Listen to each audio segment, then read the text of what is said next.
Então, boa noite, gente. Em primeiro lugar, um feliz ano novo para quem eu ainda não desejei, tá? Tá começando hoje, dia 12, ainda dá para desejar, né? Que o ano seja maravilhoso. E para quem está aqui pela primeira vez, eu sou a Suzana Vargas e coordeno o Instituto Estação das Letras, que é uma instituição que existe. Esse ano completamos 29 anos, tá? De existência, tá, gente? De resistência, porque somos uma instituição, como é que eu vou dizer, totalmente, ah, como é, existimos por conta própria, né? Não temos nenhum patrocínio, nem nada. Então, isso é um feito, né? A gente resistir às 20. E depois a pandemia, né, também, né? Até os 25 anos com espaço, depois precisamos fechar. E, enfim, continuamos aqui com o mesmo sistema, o mesmo trabalho. E nessa noite o IEL está comemorando, comemorando esse início de 2024 de programação, né, com essa apresentação da Bia Hick. É um, é um trabalho que ela desenvolve, em que ela procura pensar conosco, né, as relações entre saúde e literatura, nutrição e literatura. E, enfim, vocês vão estão aqui diante da Bia Hick, que eu vou aqui ler um pouco do currículo da Bia.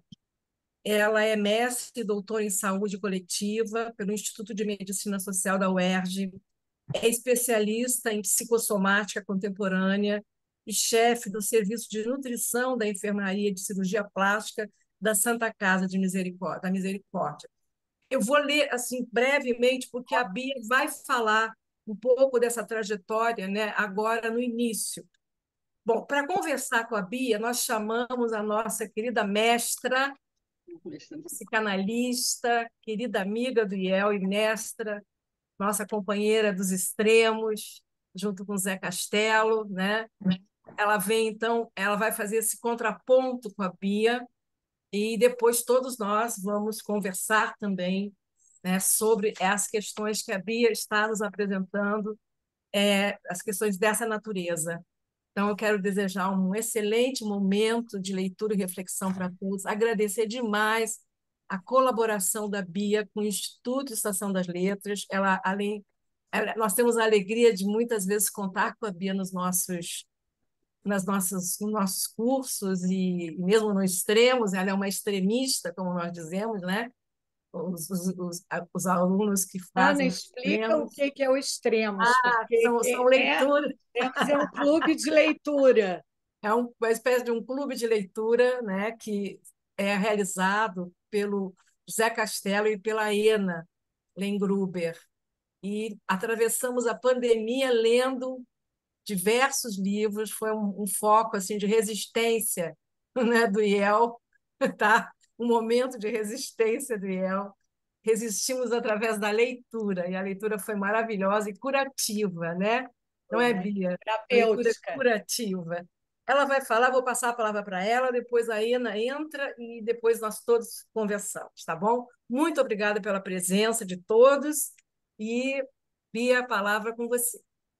Bom, boa noite, pessoal. Muito obrigada pelo convite, Suzana. Realmente eu me sinto muito honrada de estar aqui, podendo ter essa troca tão preciosa com duas pessoas que eu admiro tanto e que a gente passou toda aquela temporada da pandemia lendo tantos livros que mexeram comigo, e eu acho que foi muito confortador e terapêutico, né, para todo mundo ali do grupo.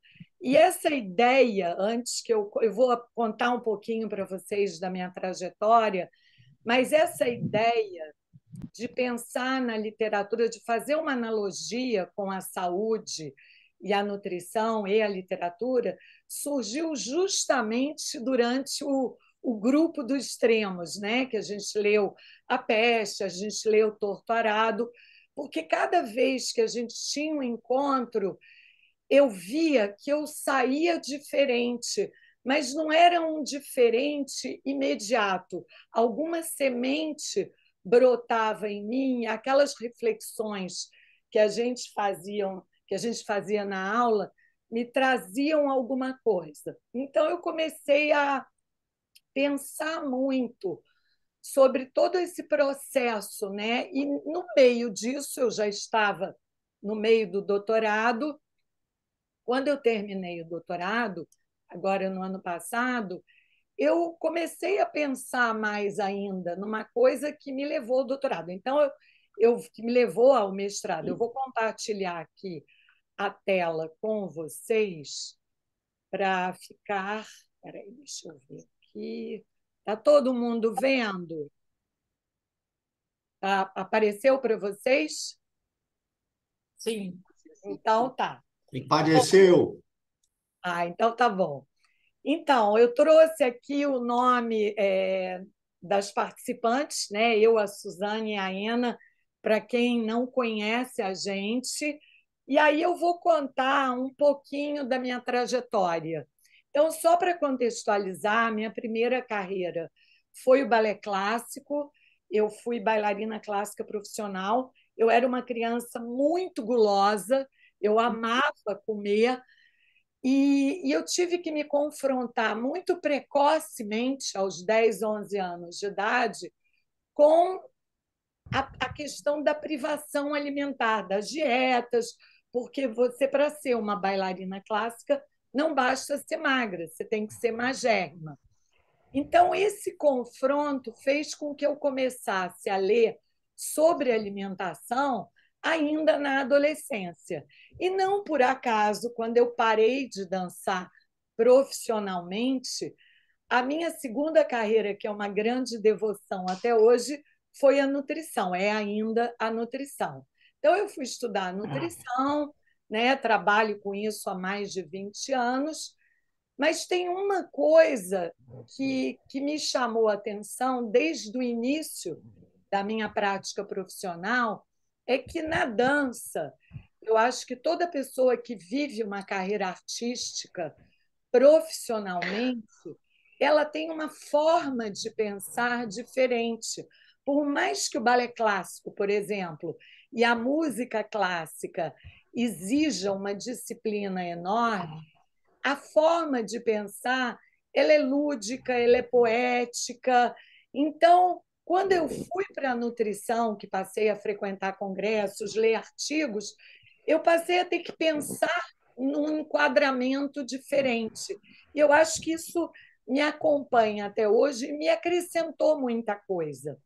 Então, ao longo dos anos, da minha experiência clínica, já como nutricionista, eu fui começando a me inquietar com pacientes que traziam já a dieta que eles queriam fazer, os suplementos que eles queriam tomar, que, por sinal, é uma coisa cada vez mais comum a pessoa chegar no profissional de saúde, eu queria tomar esse remédio ou aquele, porque a informação hoje circula de forma muito mais rápida.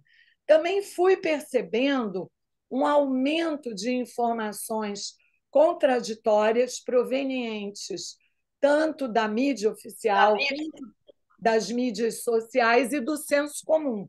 É a vizinha que recomenda alguma coisa, é o amigo, é o irmão. Então, às vezes, eu atendo um paciente ou uma paciente e ela toma 20 vitaminas receitadas por 10 pessoas diferentes.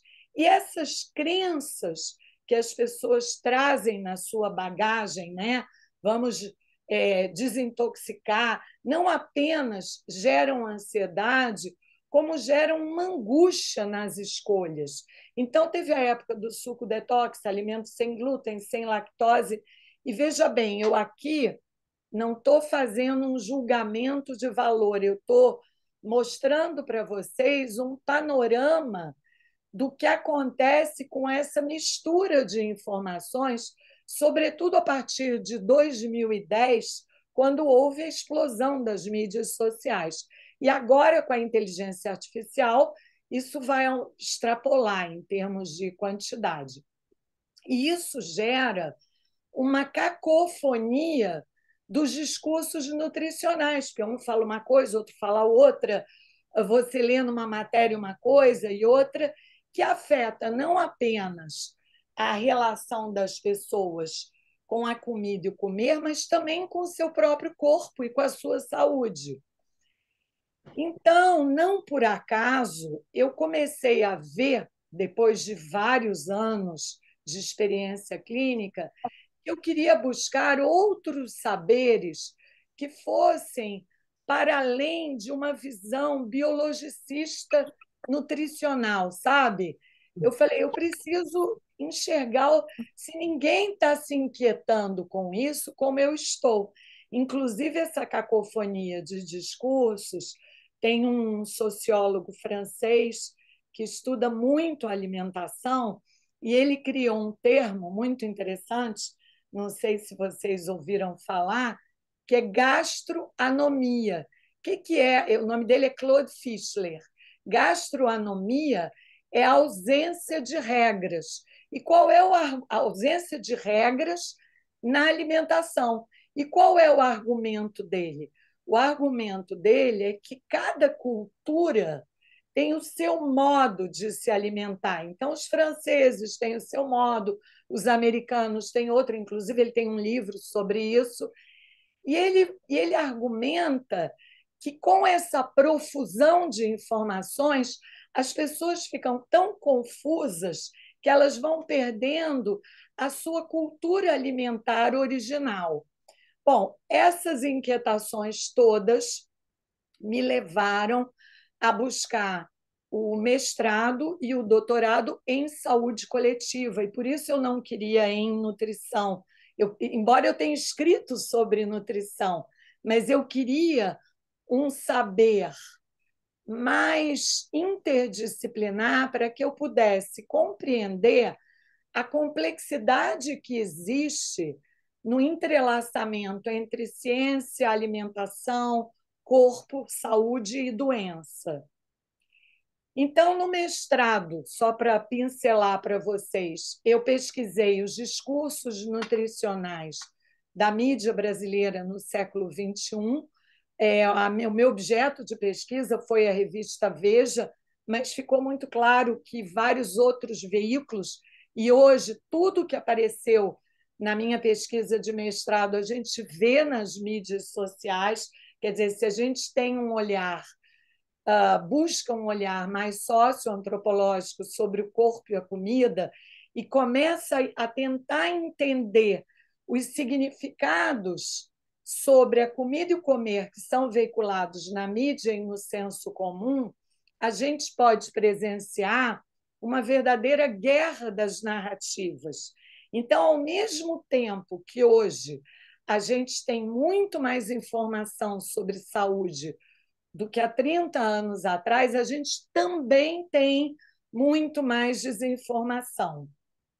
E, para completar e finalizar, né, eu diria que, na minha dissertação, eu vi no que se refere ao corpo, é muito claro que, por mais que exista uma maior diversidade de corpos hoje, ainda existe um padrão hegemônico de magreza e juventude.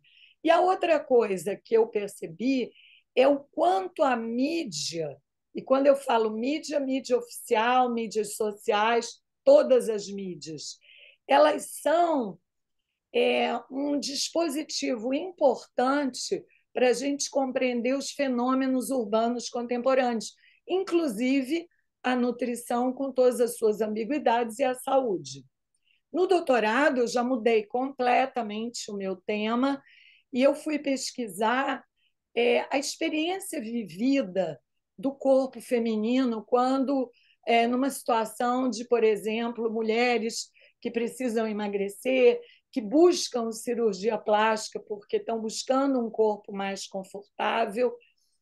Só para abrir um parênteses, eu tenho um trabalho social na Santa Casa de Misericórdia do Rio, onde em 2003 eu criei o serviço de nutrição, onde eu comecei fazendo um trabalho de orientação alimentar que acabou se transformando num trabalho de educação em saúde para essas mulheres que estão lá, que sentem um profundo desconforto com a sua aparência, buscam a cirurgia para resolver todos os problemas e, ao mesmo tempo, elas, no fundo, querem um corpo mais confortável para ser habitado. Então, ao longo desses 20 anos da Santa Casa, eu atendi assim 2.700 pessoas e eu fui percebendo que muito do que elas querem, acima de tudo, é construir um autocuidado, até da cirurgia. Então, eu dividi a minha tese em duas partes. A primeira parte eu falo sobre o corpo e a segunda sobre esses incômodos corporais com o espelho, com a balança, com a aparência. E na segunda parte eu falo sobre a comida e o comer, porque hoje a mesa se tornou um campo de batalha, né? Então eu percebo que o emagrecimento é uma tormenta para as mulheres.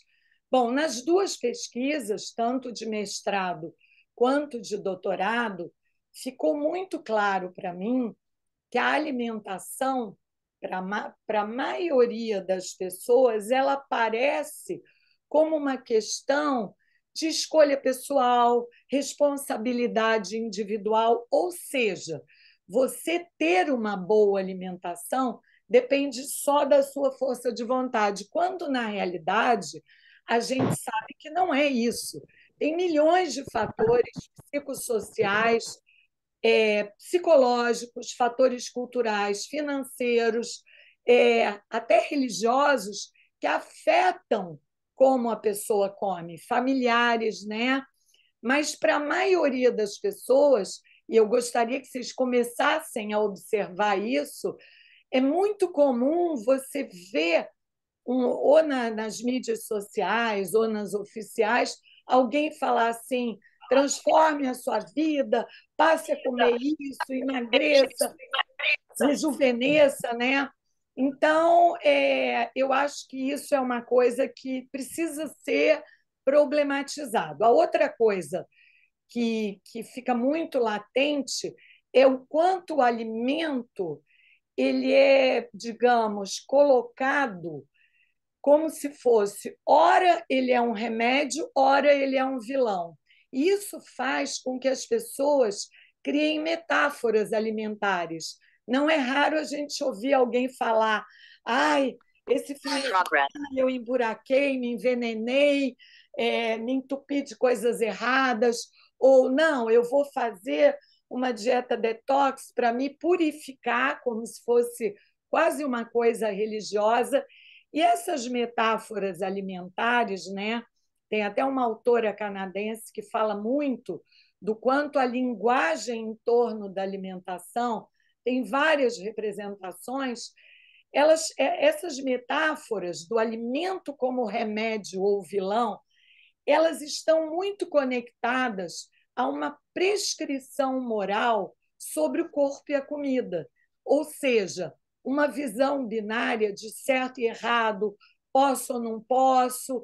Isso traz não apenas sentimento de culpa, mas também muita frustração. Uma outra coisa que eu observei, que vocês provavelmente podem notar, é muito comum a gente ver alguém fazer uma conexão, inclusive profissionais de saúde, quer dizer, eu não estou aqui nem me isentando, é uma coisa, eu estou relatando fenômenos para vocês, né? Das pessoas fazerem uma conexão entre alimentos e nutrientes e um desenlace em saúde. Então, por exemplo, coma isso e previna aquilo, coma não sei o quê e viva até os 100 anos. Até aquela série Viver até os 100 Zonas Azuis, ele tenta fazer isso e os cientistas refutam. não existe um alimento mágico, né? E eu, como devota que eu sou da nutrição para a saúde, embora a nutrição tenha um efeito imenso na saúde, não existe um alimento ou um nutriente que gere esse efeito. Esse efeito é um efeito sistêmico. Então, tem um exemplo que eu gosto de dar, que é como se fosse um filme e uma foto. O alimento ele é uma fotografia. E o que é uma fotografia? É um flash de um instante. E o que é um filme? É um conjunto de flashes. Então, a nossa alimentação, a produção do nosso cuidado, do nosso autocuidado, é um filme composto de milhões de fotografias. Então, tem um efeito enorme, mas o que tem o efeito enorme é o conjunto de fotografias. E eu acho que isso tem tudo a ver com o que a gente vai falar agora, né, ligado à literatura, para mostrar que não são certezas, que foi outra coisa que eu notei nas duas pesquisas, que é a busca por respostas, certezas, fórmulas prontas, quando que então quando você conecta coma tal alimento que o seu cabelo vai crescer ou você vai prevenir tal doença. Você está buscando essa certeza e na saúde a gente não tem essa certeza. E isso faz com que as pessoas tenham uma ilusão de controle total sobre a saúde e sobre a vida.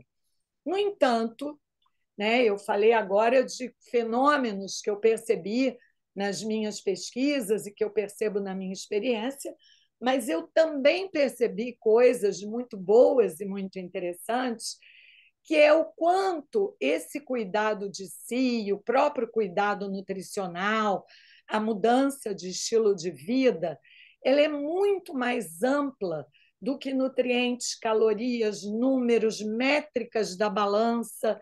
Ele é um processo íntimo e social, ancorado em experiências e que está sempre em mutação. Quer dizer, é um processo que está sempre em andamento. E o que faz com que esteja sempre em andamento é que cada pessoa, ao conseguir construir o seu cuidado, né, esteja ela saudável ou adoecida, ela vai fazendo uma bricolagem de saberes. Para quem não sabe, bricolagem é uma colcha de retalhos. Então, quer dizer, a gente não tem que pensar, agora eu vou fazer isso, eu vou fazer aquilo. A gente tem que ir somando e entrelaçando esses saberes. E eu acho até que uma autora que me fascinou muito para compreender esse cuidado de si foi a Anne-Marie Moll. E uma coisa interessante que ela fala é que na produção e na construção desse autocuidado é o entrelaçamento dos saberes do paciente com a equipe médica, com o que aquela pessoa traz na sua bagagem de vida. Quer dizer, aquele paciente ele tem que ser proativo no seu cuidado. E isso nos traz novas perguntas. Parou de interromper? Espera aí, deixa eu voltar aqui. Vocês estão vendo? Estão vendo a tela? Estamos vendo sim, Bia. Vendo e ouvindo. Então, tá bom. Porque eu não sou muito tecnológica, então fiquei meio apavorada. Então, nessa experiência de um paciente proativo, junto com a equipe médica, e o que é o paciente proativo? É aquele paciente que não traz a sua prescrição, mas ele está atento ao que é bom para ele. E a equipe de saúde também tem que ouvir, quer dizer, cada vez mais nesse processo de construção do cuidado, eu acho que os médicos e os profissionais de saúde que têm um olhar mais humanista, eles sabem a preciosidade que é de tentar compreender ao máximo a experiência vivida dos pacientes. Por quê? Porque isso vai trazer novas perguntas, novas jornadas e novos processos. E vai fazer com que as pessoas compreendam, tanto os profissionais de saúde quanto os pacientes, né? E eu me incluo nos dois, que a doença ela faz parte da vida, entendeu? Não existe saúde sem doença. E aí, para finalizar, eu trouxe um trecho dos 4 quartetos do T.S. Eliot, que a Susana gentilmente no outro dia me enviou. Eu vou ler para vocês. Nossa única saúde é a doença. Se obedecermos à enfermeira agonizante, cujo incansável zelo não visa agradar-nos, mas recordarmos que, como de Adão, nosso mal, para curar, precisa antes piorar. O mundo inteiro só nos vale de hospital, o último bem do milionário arruinado. E onde, se tudo andar direito, poderemos morrer do absoluto e paternal cuidado que a cada instante nos ampara e tiraniza. Eu queria agradecer a vocês e abrir agora para conversar com a Ena e com a Susana, para a gente dialogar o quanto esse processo de cuidado ele é muito parecido com o processo de quando a gente lê um livro que nos toca muito, que é totalmente diferente de um livro de autoajuda que tem o seu valor, mas é outra coisa desse processo. Muito obrigada. Eu vou aqui interromper. Espera aí. Pronto. Então, Eu- agora eu vou passar a Olá, palavra para a Ana. Suzana, posso só fazer um adendo ao que ela Diga, falou? diga, Antes de Liliana. começar, não, é o seguinte, o trabalho da Bia lá na Santa Casa é fabuloso. Eu digo isso pelo seguinte, eu tive a oportunidade de escrever a última biografia do Dr. Ivo Pitangui, e frequentei muito a Santa Casa devido a isso, e a Bia tinha um papel fundamental, porque ele disse isso, ele me explicou. Era uma fila imensa de mulheres, principalmente mulheres, que iam a ele querendo fazer cirurgias plásticas, e chegavam a ele e ele falou: Olha, não adianta eu fazer uma cirurgia em você enquanto você não emagrecer. Então você tem que ir a Beatriz Rick primeiro para depois voltar e eu fazer a nossa cirurgia. Então, só estou dando esse adendo, Bia, nesse teu trabalho real, realmente. Continue. Ema. Vai lá, Ana. Primeiro, eu Obrigada, queria Liliana. agradecer o convite da Bia, Suzana, de estar aqui. Tive o prazer de participar lá da apresentação da tese de doutorado da Bia, que foi maravilhosa, maravilhosa. Me trouxe muitas questões, e acho que é para isso que uma tese serve, né? Para trazer, para levantar questões, indagações. E aí pensei em falar um pouquinho sobre como você colocou, a interseção com a literatura, né? A possível interseção. Eu acho assim, né, que a literatura ela tem uma ação de alcance muito peculiar. Muito peculiar por quê? Porque, primeiro, quem escreve, escreve do seu lugar. O seu lugar é único. Então, um grande escritor, naturalmente, estamos falando de grandes escritores, e aí estou me referindo a um texto do Freud, que se chama Grandes Escritores e Devaneios, um texto de 1908, 1909. Nesse texto, ele fala uma coisa muito, muito incrível. Ele fala que a criança, quando brinca, ela está como se fosse quase antecipando uma fantasia que virá quando adulta ou quando mais velha, né? Que a brincadeira da criança é como a literatura. Naquele momento, ela está criando antecipadamente, digamos, uma literatura, né? Ele fala, a criança se comporta como um escritor criativo. Ao brincar, cria um mundo próprio. Ele fala isso nesse livro, né?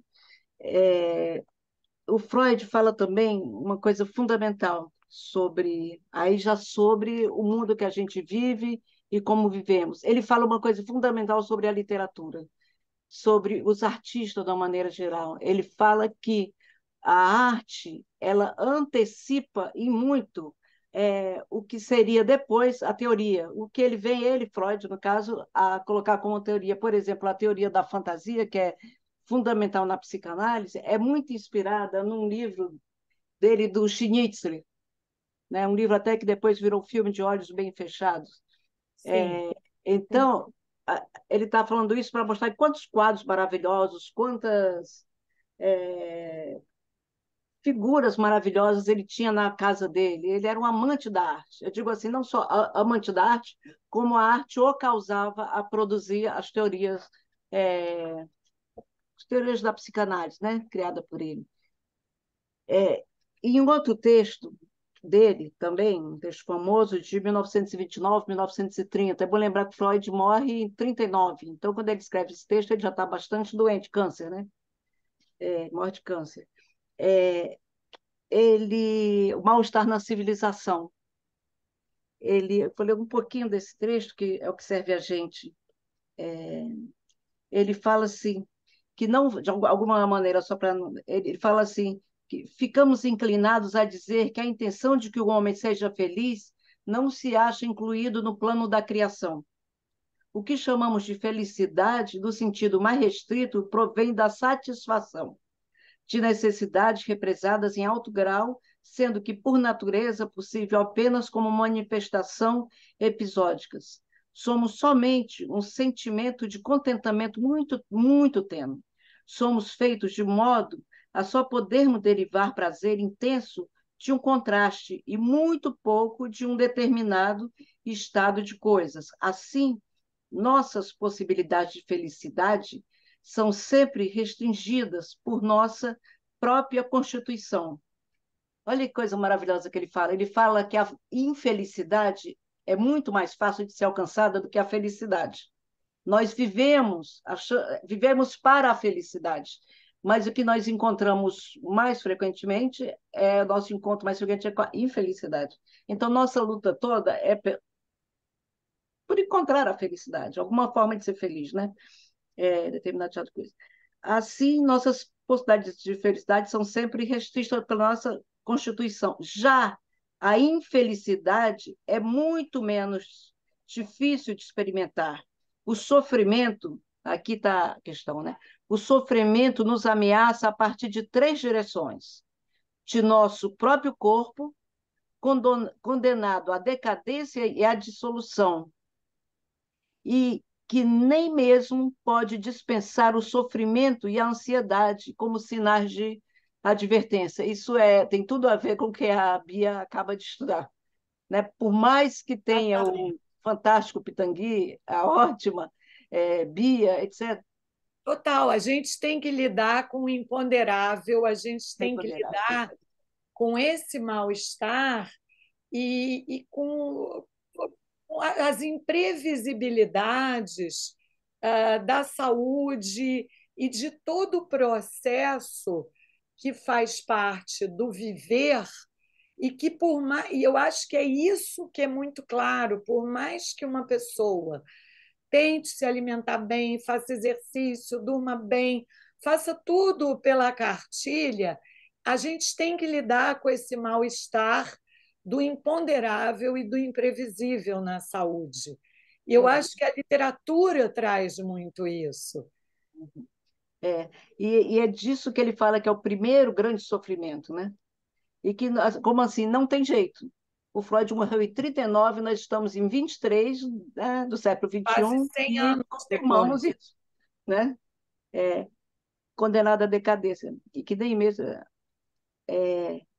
a gente também teme a direção do sofrimento que vem do mundo externo, que pode voltar-se contra nós com forças de destruição esmagadoras e impiedosas.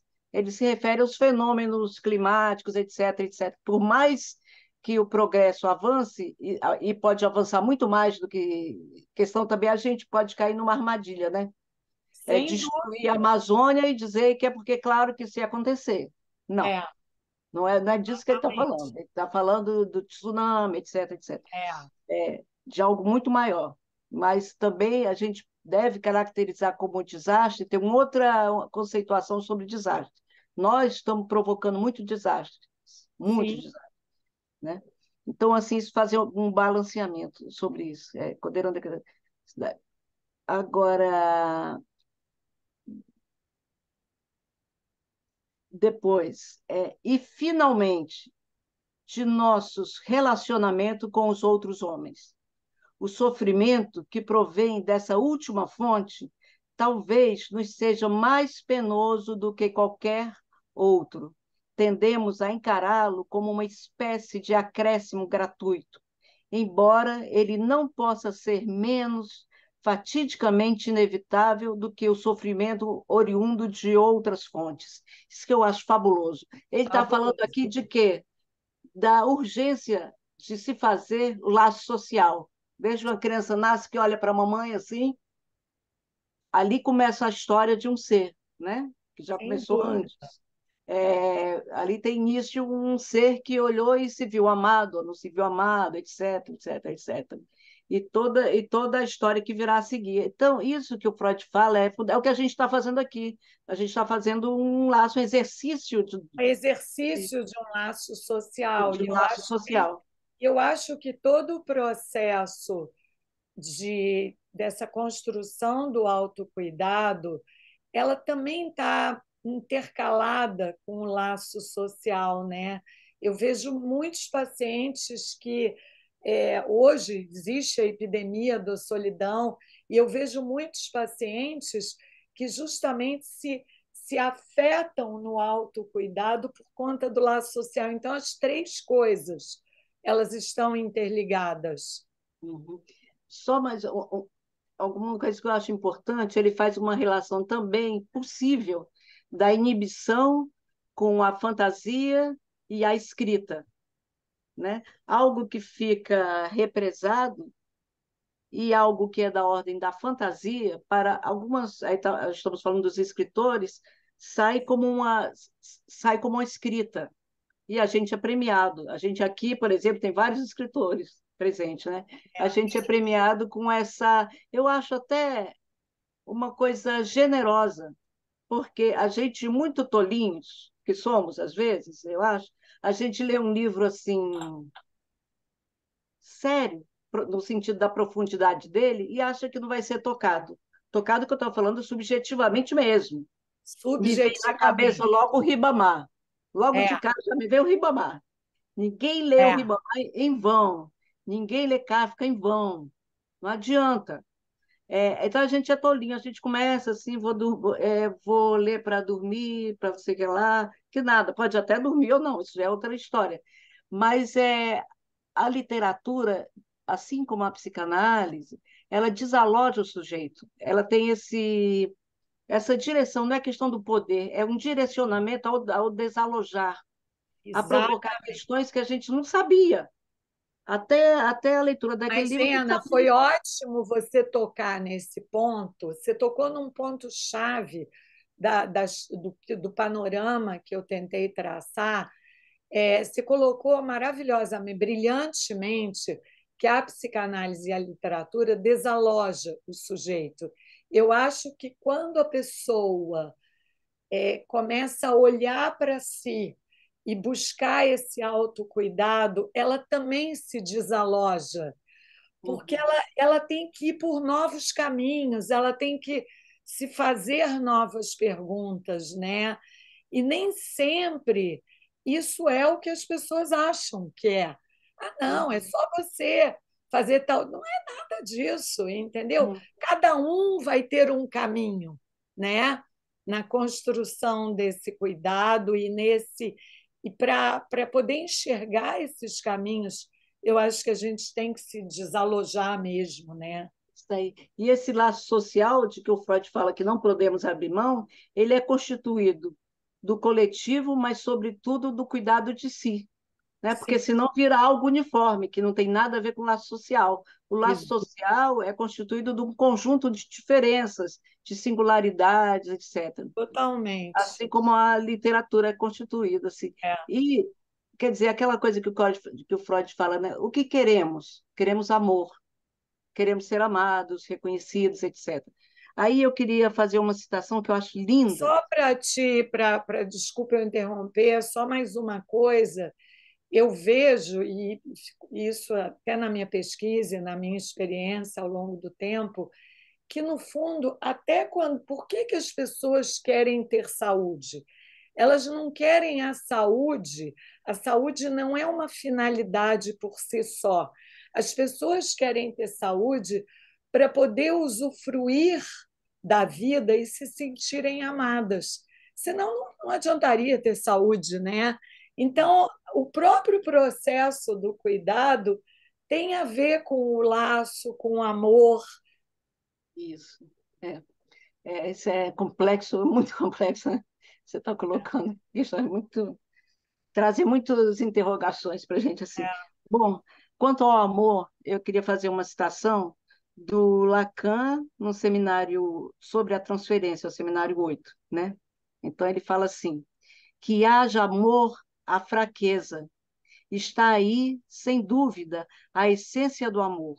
Amar é dar o que não se tem, ou seja, aquilo que poderia reparar essa fraqueza original. Ai, Eu que acho isso, né? lindo!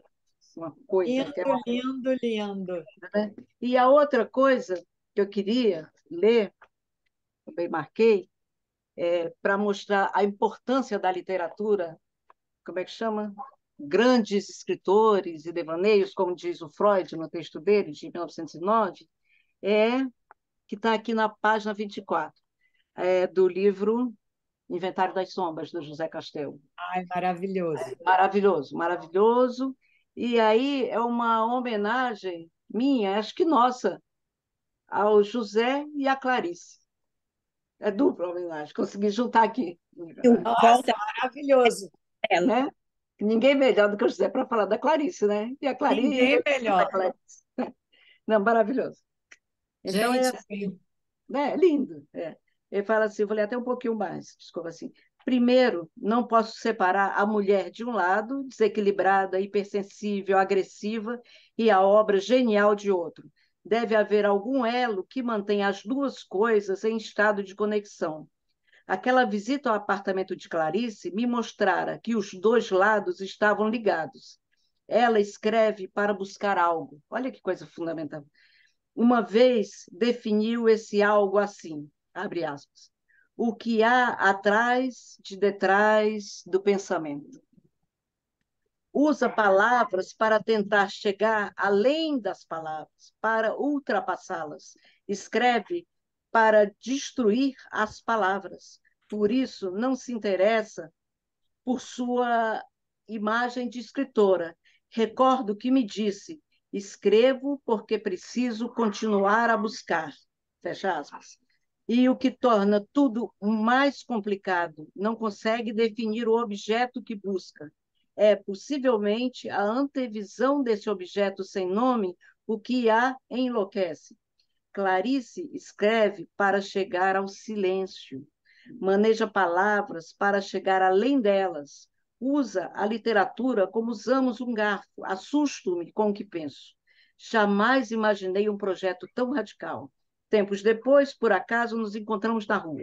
Clarice está parada diante de uma vitrine na Nossa Senhora de Copacabana e parece observar um vestido. Envergonhado, me aproximo.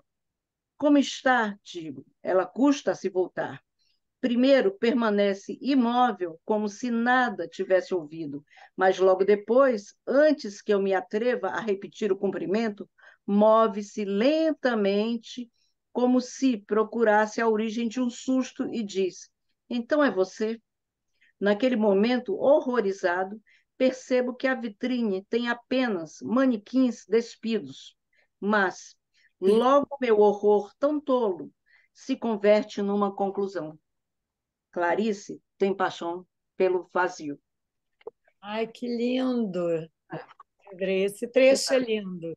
É lindo. Dá vontade de ler tudo, mas De ler tudo. Gente, ler tudo. ó, Fazer uns termos aqui. Fazer uns extremos com Mas esse aqui, livro. esse aqui, vai. Bia, começam a chegar perguntas para Bia. Aqui tem várias. Eu não consigo visualizar nem as Não, mas pessoas, nem as eu perguntas, só vou vejo ler algumas. os recados e perguntas para você. O Tá. Robinho, eu acho que é o Robson de Oliveira Guiar, para nós é o É Robinho. o Ah, Robinho, Robinho, é o Gremista, Robinho. tá? A música A Feira do Rapa diz assim em certo trecho: porque os remédios normais não amenizam a pressão. Todos aqui provavelmente já foram curados pela literatura em algum momento. Em que medida a literatura, além de um remédio para a alma, pode ser um remédio para o corpo? Essa é uma pergunta, tá? Aí a Maria Luísa comentou: o pulso ainda pulsa. Eu vou ler os comentários que estão e as perguntas, né? Aí você vai anotando, tá, Bia? Aí a Kênia Esteves diz assim: acredito Não é que. melhor eu ir respondendo aos poucos, Ah, porque eu tá. acho que no Então tá, final vai, eu não vou vai. ler. É que são muitas, senão você não vai dar conta, vai. Então, eu vou tentar ser bem breve. Robinho, obrigada por estar aqui, pela tua presença. E eu acho que, voltando ao que eu falei quando a Ena estava ali citando o Freud, eu acho que a literatura, sim, pode também ser um remédio para o corpo, porque ela nos ajuda a chegar mais perto da gente mesmo. E eu acho que isso é fundamental para a construção do autocuidado, né? Então, eu acho que no momento que a literatura traz essa reflexão, e a Ena complementou de forma linda isso,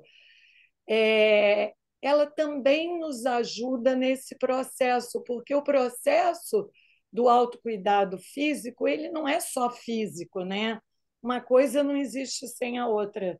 Então, acho que Ana, você tem alguma coisa a Não, complementar? tá, vamos, tem muita pergunta aí para ser feita. Vamos Não, seguindo. a Kênia Esteves fez um comentário que tem a ver com isso. Ela diz assim: acredito que tudo se volta para a eterna busca de nossa saúde mental. É ela que vai reger essa orquestra chamada Corpo Humano. É um comentário, tá, Bia? Agora vem uma pergunta do Luiz Paulo Sarmento. Ele diz assim: doutora Bia Rick, como saber lidar com o imponderável em relação à saúde? Tu, Tu mencionou da importância disto. Como trabalhar a mente para isso? A chave é a psicoterapia? Essa questão é mais ou menos sobre a poesia que Beto Guedes escreveu na música Sol de Primavera. A lição sabemos de cor, só nos resta aprender. Eu acho, Luiz Paulo, obrigada por estar aqui. Eu acho que como lidar com o imponderável. Eu acho que a gente vai aprendendo a cada imponderável que surge. Não existem fórmulas prontas. Eu acho que é sempre sobre isso, e é muito sobre isso que eu tentei falar. Existe a construção de novas perguntas e novas formas de viver para lidar com o nosso adoecimento, com o adoecimento do outro. E eu acho que a Ana complementou isso muito bem. Eu não acho que existe uma chave. Psicoterapia é maravilhoso, mas não é só isso, é também isso.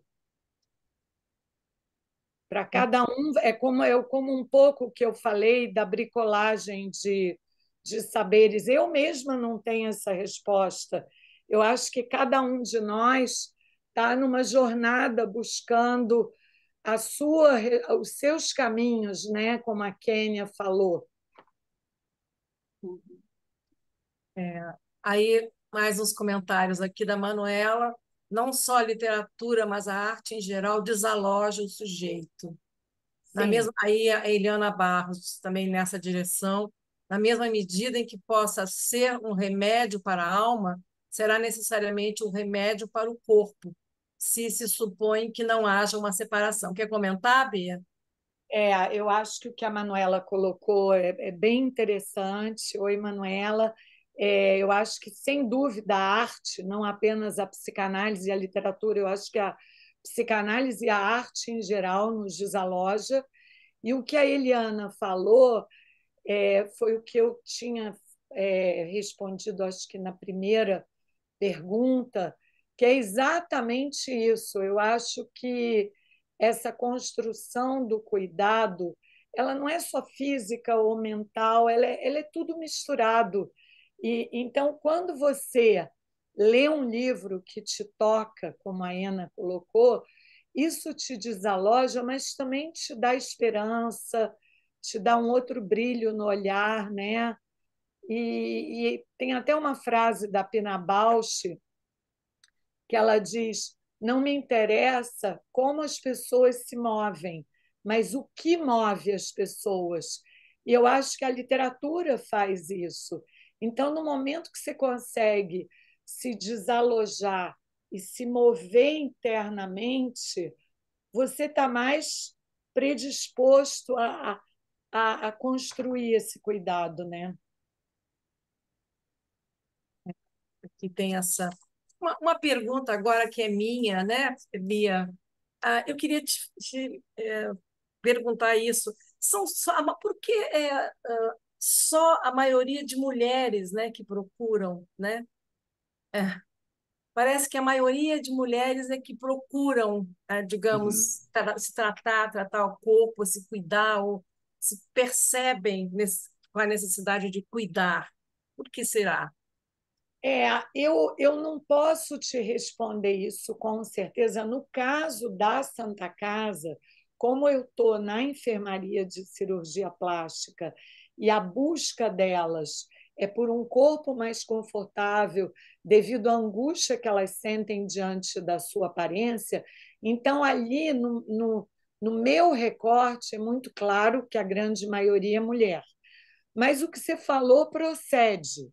É mais comum a mulher procurar ajuda para o cuidado, para o médico, do que o homem.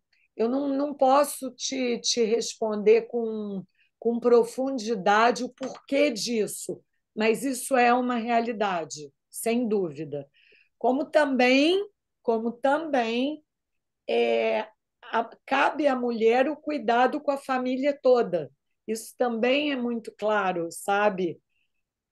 Então, eu não sei por quê. Eu nunca pesquisei isso profundamente. Posso acrescentar só uma coisa?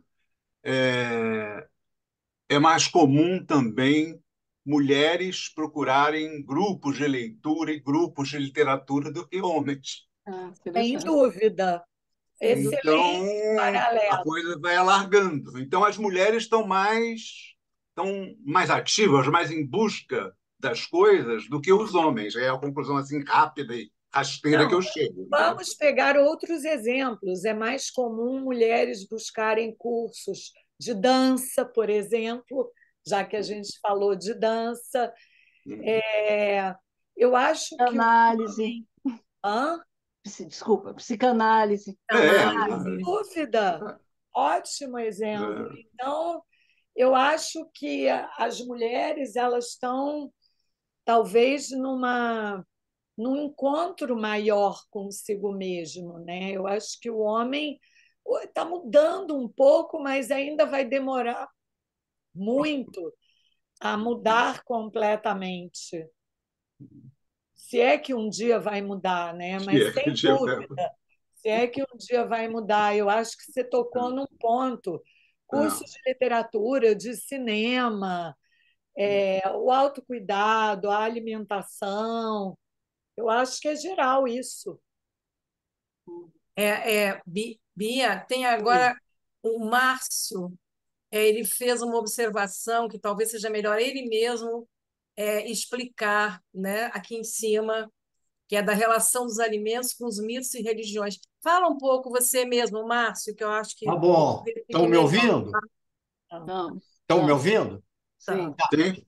Não, é o seguinte, primeiro, parabéns, Bia, super legal. Eu tive também, junto com a Ena, né, o prazer de assisti-la à sua apresentação da tese e esse trabalho social lá na Santa Casa, belíssimo que você faz. E é muito interessante, né, essa relação da alimentação, da nutrição com as metáforas.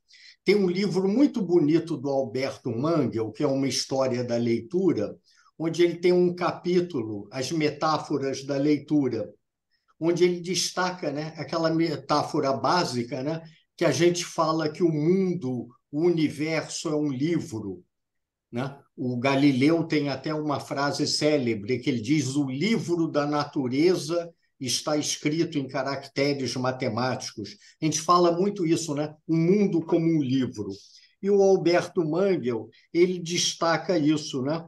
Tal como os escritores falam em cozinhar uma história, misturar os ingredientes do enredo, ter ideias cruas para uma trama, apimentar uma cena, acrescentar pitadas de ironia, pôr molho, retratar uma fatia de vida.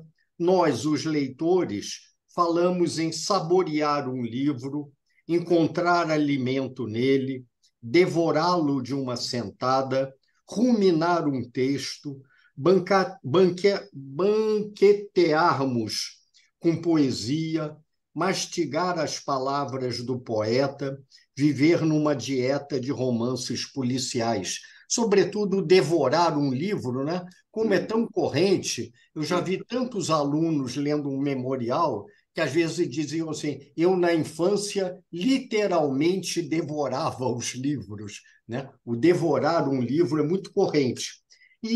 Sobretudo isso, a gente não para pensar, talvez tanto, né? Mas como os alimentos, eles são tanto na conexão com a divindade, com o transcendente, em tantas religiões. Quantas vezes eu me lembro, quando era criança, via, né, aqueles pratos assim numa esquina, a bebida, aquela comida, a oferenda para os deuses, para os orixás, né, que perpassa tantas religiões, né?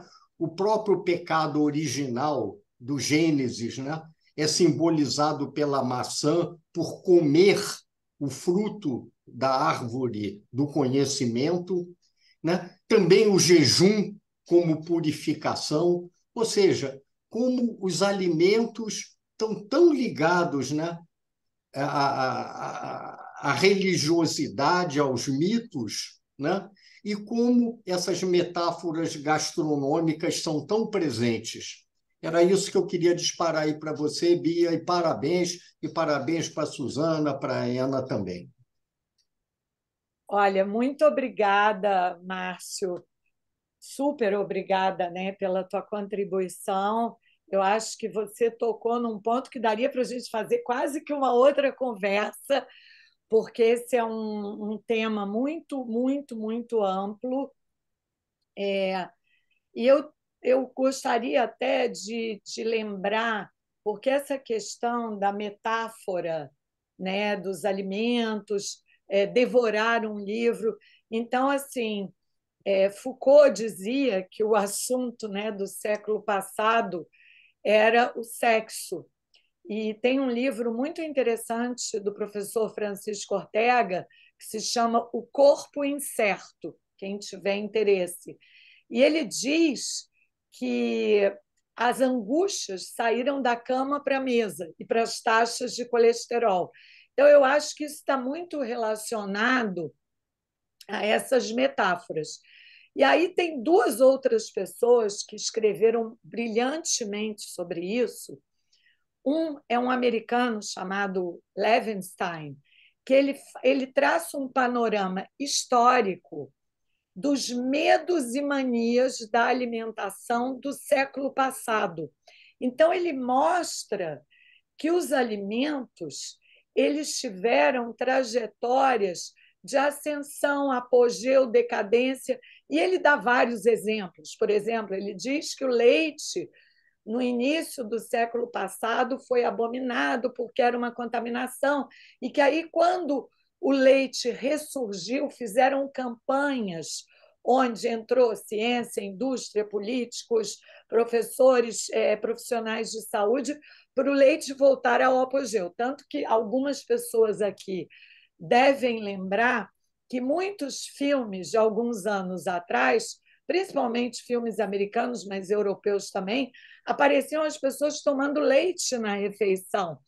Essa coisa do leite na refeição fez parte dessa trajetória histórica, digamos, do leite. Mas o leite é só um dos milhares de exemplos que ele cita do quanto os alimentos eles têm significados simbólicos que variam do céu ao inferno. E esses significados estão relacionados a contingências religiosas, políticas, históricas, econômicas em vários países do mundo. Então, é muito interessante esse livro dele.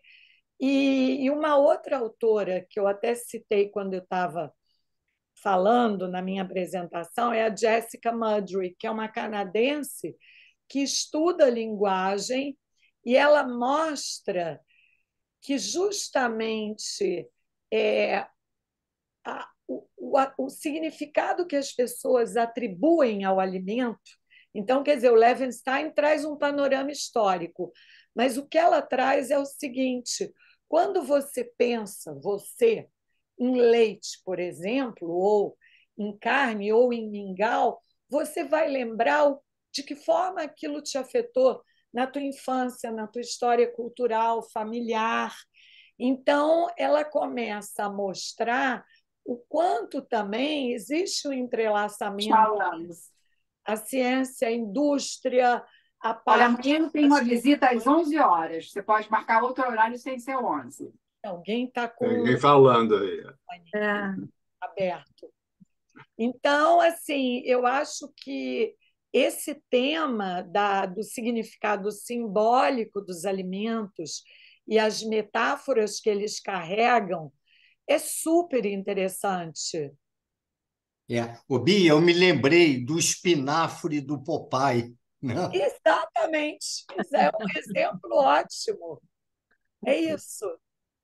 Entendeu? Então, assim, alguns alimentos que em certas civilizações são considerados venenosos, em outras são alimentos, digamos, considerados quase remédios, né?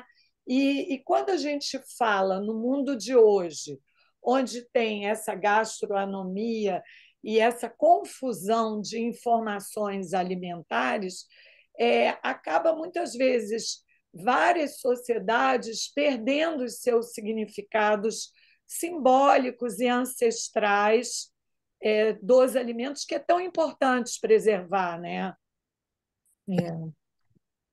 Aqui eu vou agora.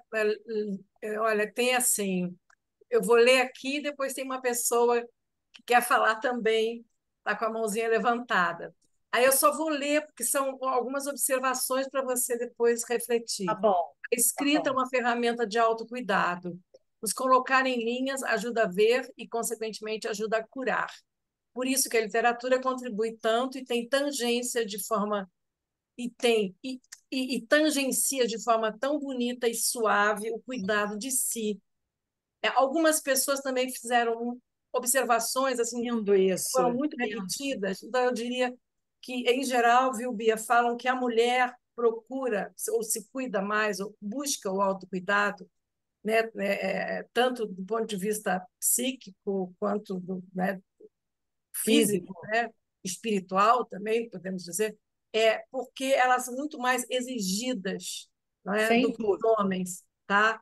Por questões estéticas, por várias questões, né? Isso assim, isso aí eu posso até abrir um parênteses, que tem alguns estudos que mostram que a mulher tem um papel muito ambíguo na família, porque, ao mesmo tempo que ela é a responsável por nutrir e alimentar a família, né? Na maioria das sociedades, ela cozinha, ela faz as compras, etc. Ela também, o apetite da mulher, ele é vilanizado. Quer dizer, se o homem disser que vai comer muito, tudo bem, mas a mulher, ao mesmo tempo que ela fornece alimentação para a família, ela não pode engordar muito, ela é criticada se ela comer demais, se ela engordar demais. Então, essa dualidade, essa ambiguidade vem sendo muito estudada porque acaba virando uma opressão muito grande para a mulher. E você também fala, né? Aí já é um complemento meu, né, Bia? Você fala nas dietas que fazem pensar, que é um pouco o que você busca, né? Você quer falar um pouco sobre isso? Sim, eu acho que, na realidade, eu não sou a favor de dietas, eu sou a favor de mudanças, tanto que assim o nome da minha tese é a redescoberta alimentar. E aí eu até no penúltimo slide eu trouxe para vocês um outro livro, um outro autor que ele já tem traduzido aqui no Brasil, que é o Tim Ingold. Ele é um antropólogo inglês que fala fundamentalmente de educação. E ele diz o seguinte, que o processo de aprendizado é muito mais do que a transmissão de conteúdo.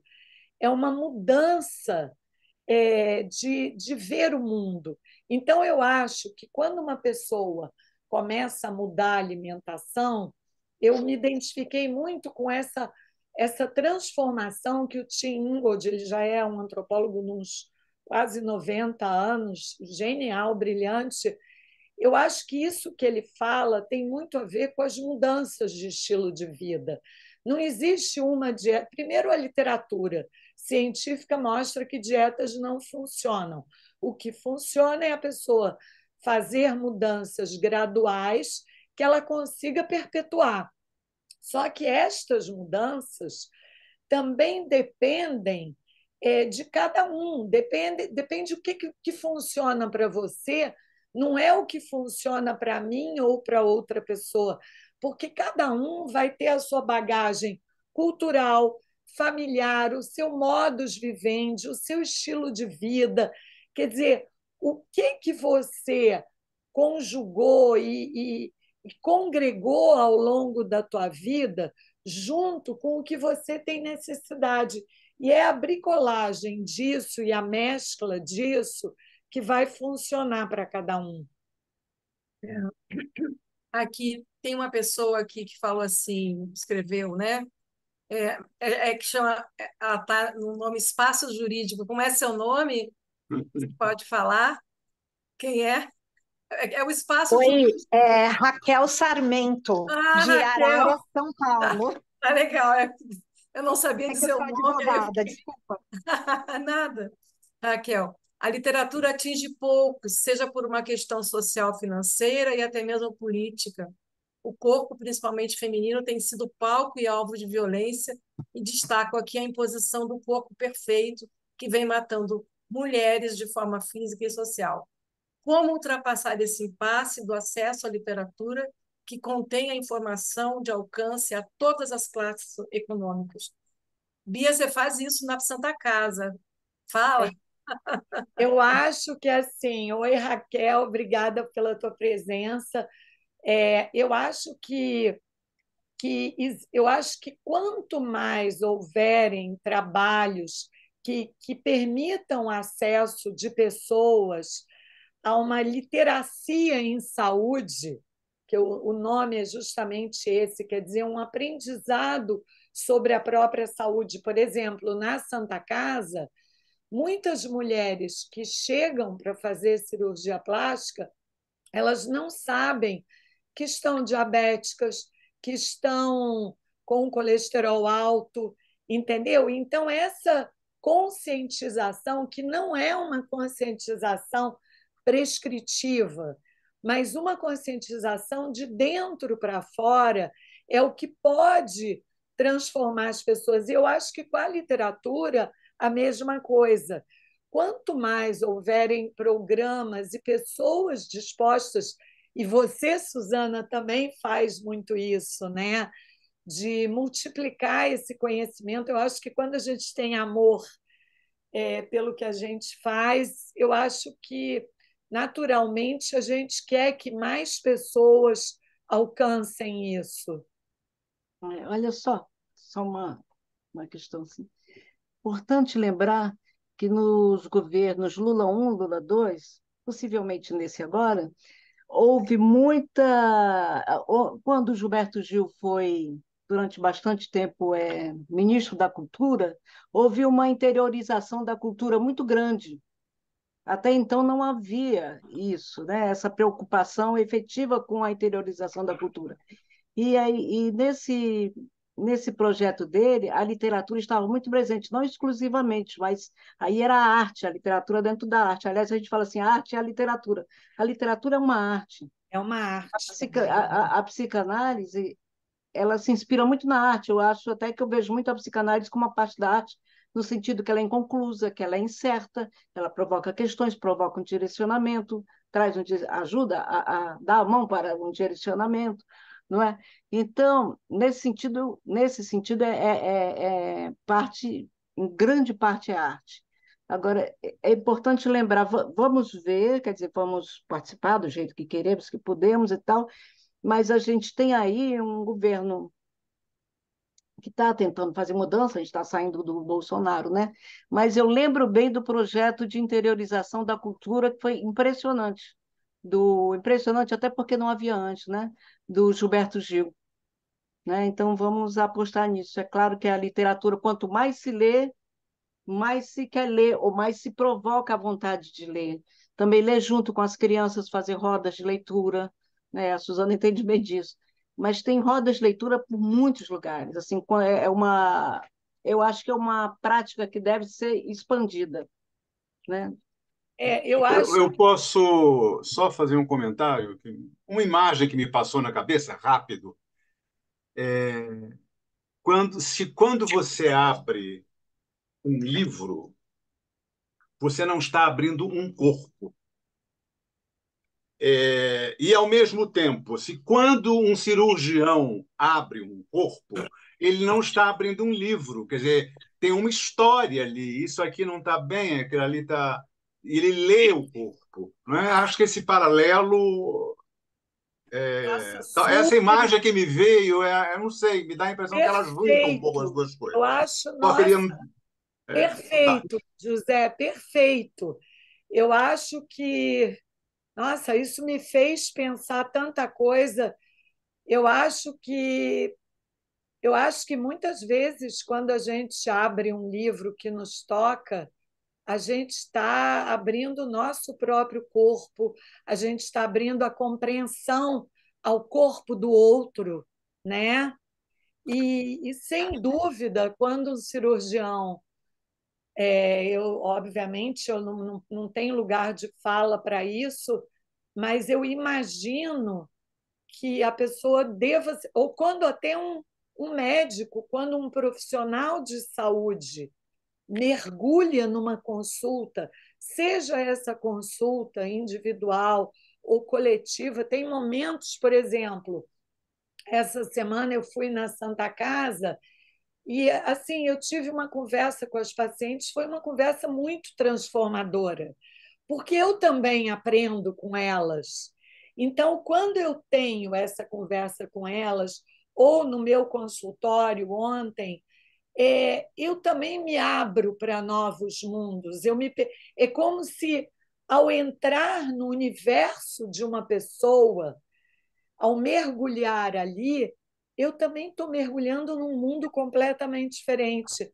Então, eu acho que muito tocante isso que você falou, porque eu acho que quando um profissional de saúde, seja um cirurgião ou um profissional clínico, a Ena pode dizer dessa experiência dela como psicanalista, quando você mergulha numa consulta, você tem um mergulho muito profundo e é um mergulho muito similar a um livro. O que você acha, Ena?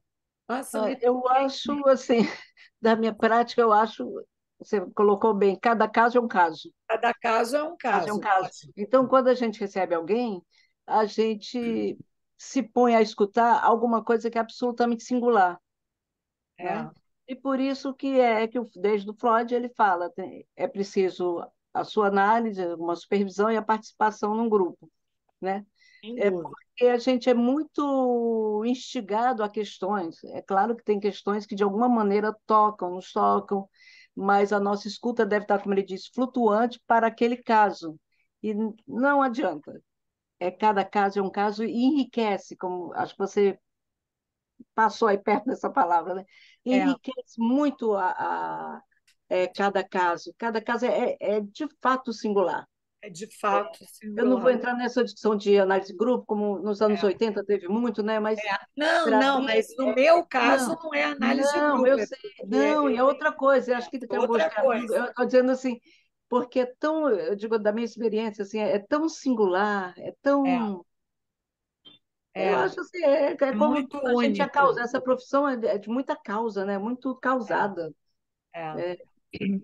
É, Não, eu nem estou falando de análise de não, grupo, eu eu sei porque eu falei lembrei mais como é porque que na funciona, Santa assim. Casa eu tenho rodas de conversa com Não, que elas, legal que é também. coletiva, Eu que nem são sabia, mas é rodas bom, é coletivas, outra coisa. é outra coisa. Mas é legal, é muito bom também. Mas Tem seu nisso, lugar, isso viu? me transforma muito. Hã? Não, mas quero deixar claro, eu acho que tem seu lugar.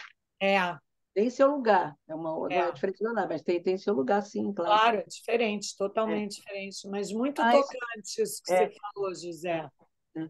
Olha só um acréscimo, assim, lá atrás, o Freud, em 1908, não, ele ganhou o prêmio Goethe de literatura, em Frankfurt, que equivale ao Nobel da literatura, tá? Da literatura. Importante falar isso, porque ele fala que foi o prêmio que deixou ele. Até então, ele não tinha ganho nenhum prêmio. Aliás, ele era super demonizado, né? Só para a gente não achar que ele sofreu Não, muito, sem muito. dúvida, Ele ganha sofreu, esse prêmio e fala que foi o prêmio que o deixou mais feliz durante toda a vida dele, só para fazer juízo aí. imagina. Bia, a Carmen Gadelha está lá com a mãozinha. Ela Há é uma meia hora, coitada extremista. da cara. Coitada, Ela é Carmen. uma A Rosalie. extremista, tá? Ela também é Isso mesmo. extremista. É. Fala, Carmen. É, eu queria dizer muitos parabéns para a Bia. Eu fico muito emocionada, Bia, com a sua fala, muito mesmo, me toca. Obrigada. E também a Ena, né, que tem uns olhares muito especiais. É, eu queria fazer duas observações, uma talvez ligada à outra. É, espero que duas curtas. Eu não posso evitar, depois da fala da Bia e em seguida da Ena e todos os outros comentários, né, eu não posso evitar de me lembrar de um pequeno texto, para mim muito valioso, é um texto do Gilles Deleuze, chamado é, Literatura e Vida. Está num livro chamado Crítica e Clínica. É um texto muito inquietante e muito precioso. Ele diz, entre muitas outras coisas extraordinárias, que a literatura tem essa relação com a vida e, portanto, também com a saúde, no sentido de que o escritor é aquele que delira e, ao delirar, ele visita devires inusitados e ele retorna com os olhos vermelhos e os tímpanos perfurados. E porque foi visitante desses delírios e desses devires, ele traz à tona, na obra que realiza, alguma coisa que se torna medicina. A literatura e os artistas em geral, os escritores e os artistas em geral, são, portanto, para ele, médicos da sociedade.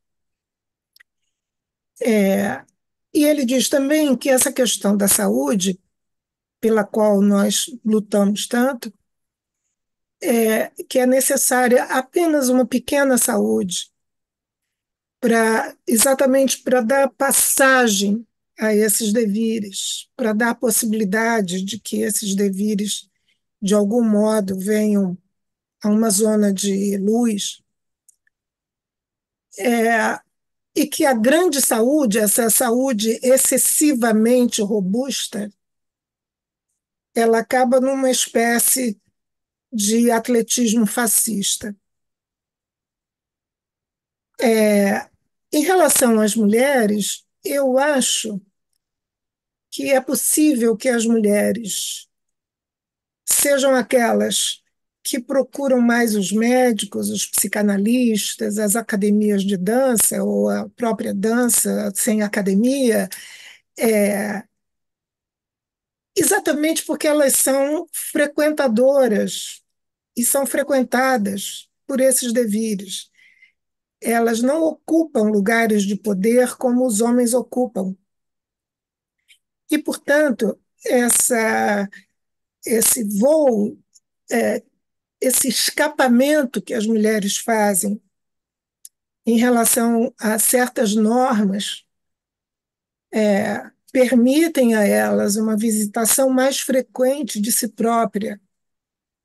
E, com isso, é provável que uma saúde se estabeleça de maneira mais livre. Por outro lado, nós também somos muito capturadas por esse fascismo da saúde feminina, da beleza feminina. E eu acho que a gente vive essa coisa muito pendular via o fascismo do consumo, via essa, esse controle, né, dos desejos e das expectativas de vida, via sociedade de consumo, via, enfim, capitalismo, né? É disso que estamos falando. E eu acho bem legal, Bia, que o seu trabalho tenha essa dimensão política do exercício da saúde, do exercício da procura de saúde e essa relativização da própria noção de saúde, né? Ao que nós estamos nos referindo quando nós falamos de saúde? Eu acho que essa indagação que você mantém no ar já a saúde em si mesma, sabe? Assim, já uma ocupação de uma conquista de saúde por si própria, né? Saúde considerando esses imponderáveis todos aos quais nós estamos sujeitos. E eu acho mesmo com o Deleuze que obviamente precisamos de médicos, de especialistas, de tecnologias médicas, etc., etc., etc., nutricionistas e tudo mais. Claro que precisamos de todos, mas não podemos nos esquecer que existe uma dimensão da saúde que não é assim tão metrificada, né? Assim tão controlada, assim Não é tão. nada controlada. Exatamente. Eu acho que isso é um lugar de saúde que me parece que você busca ocupar. A Total. saúde é beleza, numa outra dimensão da beleza que não é essa controlada, de novo, pelo consumo e pelas tecnologias de saúde que, sei lá, a gente pode perder de vista só de falar delas. É, Carmen, me muito, perguntaram para você qual o nome do livro do Deleuze que você. Crítica e Clínica é o livro. Ah, O tá. artigo, o ensaio Literatura e Vida, é o primeiro texto de todo o livro. É um texto extraordinário, e são temas que o Deleuze desenvolve mais detidamente, mais prolongadamente em muitos lugares da obra dele. Mas esse texto é assim uma porta aberta para muitas brincadeiras de buscar saúde. Legal, E Bia. também torcer, né, que os homens possam se deslocar desse lugar de poder do qual eles são investidos e possam ah, respirar Que os essa homens consigam, como disse a Ena, se desalojar desalojar. para buscar esses delírios. Exatamente. Não que as mulheres sejam todas desalojáveis com muita facilidade. Queria. Bom, um beijo, Bia. Um beijo. Muito Olha, obrigada. Carmen, eu que agradeço. Eu diria que parece, a Ena que assistiu à minha defesa, parece até que ela leu a minha tese, né, Ena? Porque eu falo exatamente disso. Você traduziu com perfeição, da busca por uma saúde ou por uma beleza, no caso, que vai muito além de um objetivo por si só, ou de uma saúde métrica, porque essa grande saúde, ela, no fundo, não traz tanta coisa quanto as pessoas imaginam, ela é uma passagem, né? Então, eu acho que você tocou em vários pontos que eu abordo nessa minha na minha tese, como, por exemplo, a mescla entre saúde e beleza, já que algumas pessoas falaram das mulheres, né? Para as mulheres, a saúde ela é muito mesclada com a ideia de beleza, sabe? E isso acaba, muitas vezes, gerando um sofrimento para as mulheres, além, obviamente, dessa imposição de um padrão hegemônico de magreza e juventude, né? E, por outro lado, para os homens, justamente falta, como o Castelo falou, essa facilidade, né, de se, como você também falou, nem todas as mulheres têm essa facilidade, mas é mais frequente ver mulheres buscando esses delírios que nos levam a tantos lugares, né, inusitados, a tantos sonhos, é o que faz também a vida valer a pena, né? Bia, nós já estamos nos aproximando. Olha como o tempo passa rápido, né? Do final, assim, muitas observações eu não vou poder ler, né? Pois Mas é, eu não sei como, muitos porque eu não elogios, consigo muitos visualizar as a você. observações. Não, é porque não há como você fazer as duas coisas ao mesmo tempo, né? Mas aqui tem duas perguntas, eu vou ler as duas, que talvez você possa responder uma e outra, enfim. A Margarida Libânio pergunta assim, achei muito interessante a pergunta dela. Não há sempre um motivo real na proibição ou permissão dos alimentos? Essa é uma pergunta. E a outra é da Ivone Rosa, que pergunta assim: gostaria que a Bia falasse um pouco acerca da fome oculta. Eu não sei. Fala aí. Então, isso aí já daria duas conversas longas. Quanto à proibição ou permissão dos alimentos, eu acho assim, os alimentos eles têm significados que variam. Então, por exemplo, a questão da carne, né? A carne, embora todos os estudos mostrem que a carne vermelha não é tão benéfica, exceto em pessoas com anemia, etc., etc., no mundo inteiro existe uma certa existe um processo velado de não condenar tanto a carne, porque os frigoríficos têm muito poder mundialmente nas transnacionais. Então, o que a primeira perguntou, a Margarida, é que assim, uma coisa é a ciência, outra coisa são os movimentos políticos. Quanto à ciência, por exemplo, muita gente fala, mas teve uma época que o ovo foi condenado, teve uma época que o ovo passou a ser elogiado.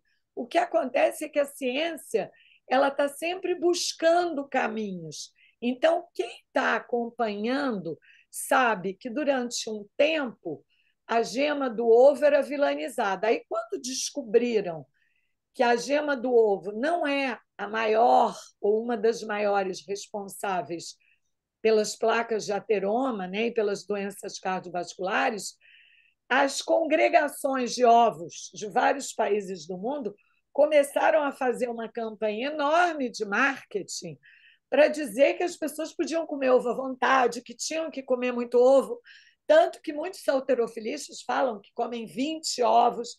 Então, esses extremos, eles também acontecem por múltiplos interesses, sabe? Então, a gente tem que ter um olhar mais panorâmico para entender por que estão falando de algum alimento bem ou mal. Mas algumas coisas já são muito claras, entendeu? Se podem ser benéficas ou não. Mas é claro que existe a mídia, existe a indústria, existe a ciência, e ninguém é neutro aí, porque não existe essa neutralidade que se acha que existe. E a outra fala sobre a fome oculta. Bom, a fome oculta é um outro tema super interessante, porque ela está relacionada ao crescimento mundial da obesidade no mundo. Por quê?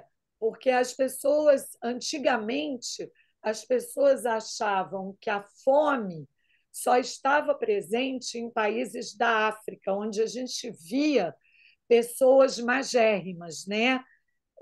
Só que depois começou a se observar que muitas vezes a obesidade ela oculta uma fome, porque muitas pessoas, por exemplo, vamos pegar os Estados Unidos como exemplo, que é um país onde tem uma enorme epidemia de obesidade, mas muitas cidades dos Estados Unidos onde tem um alto índice de obesidade, tem um alto índice de fome oculta, ou seja, essas pessoas estão passando fome e como os alimentos ultraprocessados são muito baratos, essas pessoas consomem compulsivamente esses alimentos e ficam aparentemente obesas, mas elas têm uma fome oculta, uma fome no fundo de tudo, né? De acesso a tudo.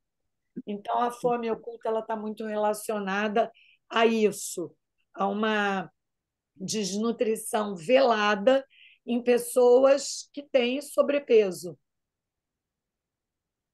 E isso é um tema que, enfim, daria uma conversa super longa e interessante, porque a gente vê muitos países. Ninguém imagina que nos Estados Unidos exista fome, e existe. Não vou nem falar do Brasil, porque no Brasil todo mundo já sabe. Mas eu acho que os Estados Unidos é um bom exemplo emblemático de fome oculta. E o Brasil está se tornando também, porque os ultraprocessados eles estão no mundo inteiro, né? Até países como a Índia, por exemplo, que não tinham obesidade, devido aos ultraprocessados, estão aumentando a obesidade imensamente. Então, gente, estamos chegando ao final. Acho que a gente ficaria.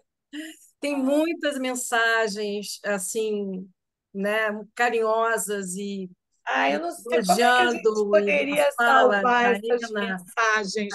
Castelo, né? Tá? Não vai dar para ler, porque são muitas mesmo, gente, tá? Mas, assim, queria assim, falar com a Ena, se a Ana quer falar alguma coisa, e depois passar a palavra para a Bia, depois eu encerraria, né? Aí a gente vai. Uma pena, vamos ter que encerrar, mas a gente marca um novo encontro, viu, Bia? Sim. A gente se Tem inscreve tantos no novo encontro temas com você, muitos que temas. atravessaram hoje, como o tema do corpo feminino, né? Que por si só já daria muito assunto. Pois é. Ana, quer falar alguma coisa, querida? Só agradecer a participação.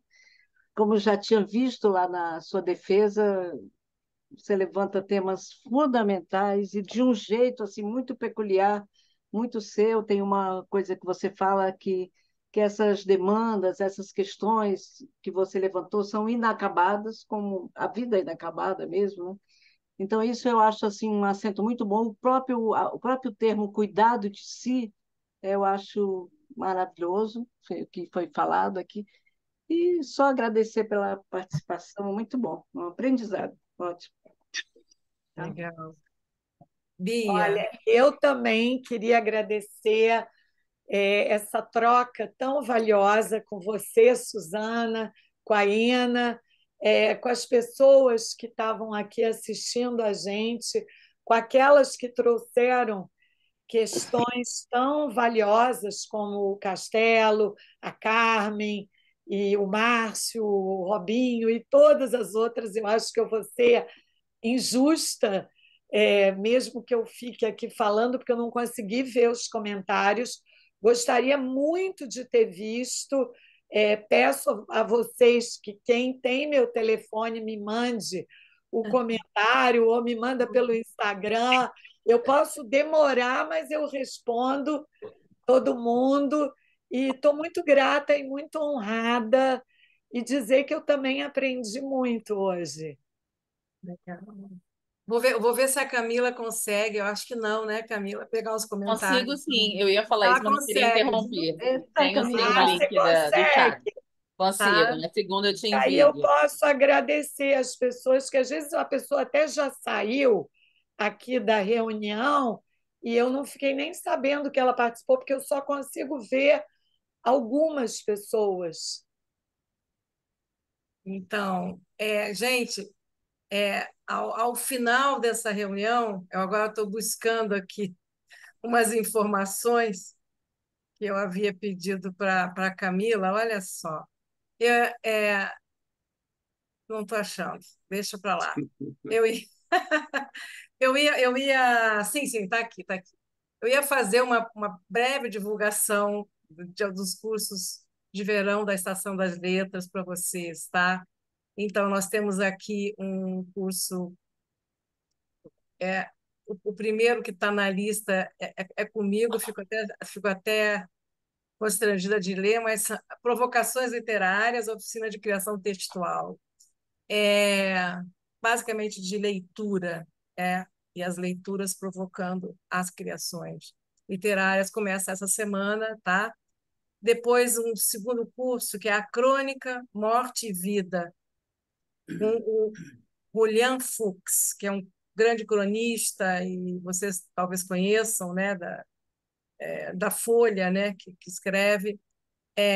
Depois nós temos, eu não estou conseguindo subir aqui, sim, Oficina de Autoficção, da Ana Letícia Leal, que começa dia 23, vai de 23 a 26. A Ana Letícia está por aí, que eu sei que está. Eu vi a Ana Letícia, não sei se ela já saiu.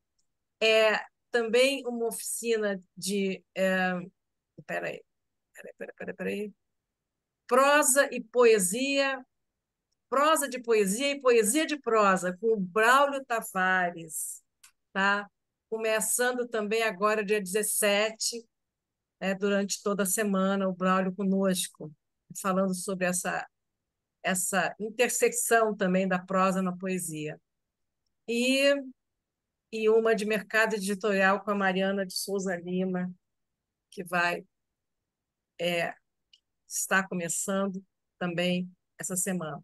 Gente, obrigada pela presença, obrigada, Bia, Ena, Que agradeço aqui. a oportunidade. Muito bom encontrar todos. É uma pena que não seja não é presencial. Mas Presencialmente, se fosse presencial, nós não teríamos a presença, por exemplo, do Henrique Nojosa, do Zé verdade. Castelo. Olha quanta gente que está longe, né? E que a gente não poderia ver, né, se fosse presencial. Então, eu fico um pouco dividida, ao mesmo tempo que eu gostaria muito de ver todos vocês, né, presencialmente, mas o IEL agradece, tá? E vamos manter vocês informados sobre os próximos eventos que nós estamos inaugurando justamente com esse encontro com a Bia, que foi tão proveitoso. Ela vai ver pelos os comentários, muitos comentários, alguns que eu não consegui ler, não é? Observações muito bonitas, boas, né? e que dariam também mais um encontro, né, sobre esse assunto, né? Então, muita coisa a ser falada. Obrigada, um bom fim de semana para todos, tá? E nos vemos no mês que vem, com a Janela Literária. Esse mês ainda tem concerto de poesia, e assim começamos o ano com todos os eventos do EL. Beijo para vocês todos. Beijo, Suzana. Boa noite. Boa noite. Tchau. Tchau, tchau, boa noite. Parabéns. Boa noite. Tchau. Boa noite, parabéns. Parabéns. Tchau, tchau. Boa noite a Zé, o todos. Zé já saiu. Boa noite, obrigada. Parabéns. Obrigada. Obrigada, Bia. Boa noite. Foi Obrigada. demais. Boa noite.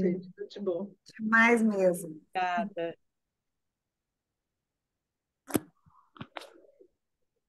Olha o Sirene, conheci É. você. Agora é que eu estou vendo Legal, algumas querida. Muito pessoas. bonita a Sirene. Eu Adorei. aqui, Bia. Adorei, Ai, a Bia, da adorei. Luísa. Adorei, Agui. Silvia, os Então, Foi muito extremados estão bom, aí foi muito ainda. bom. agora que eu estou conseguindo, Luiz, Quênia, agora é Ruber Mária.